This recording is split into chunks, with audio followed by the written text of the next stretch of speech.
Look at these beautiful layers. Let me show you how to make the yummiest chili garlic lachha parathas. In a bowl, go ahead and partially melt some butter. Once it's partially melted, add in some chopped garlic or minced garlic. Fully melt the butter and sprinkle in some chili flakes, a pinch of salt, and red chili powder or lal mirchi.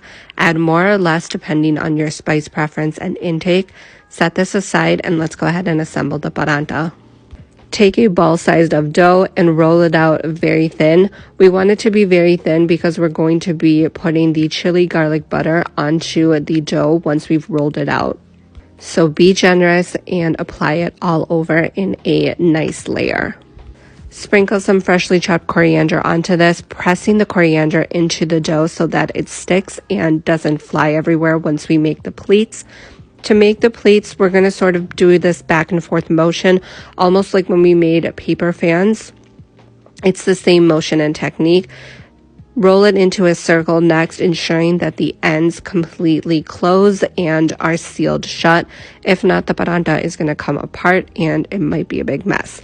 Now you're going to flatten this. We're not going to make it as thin as we did in the beginning. You want it to be a medium thin consistency, so make sure it's a little thicker. Dust the paratha with some atta to roll it out smoothly and evenly.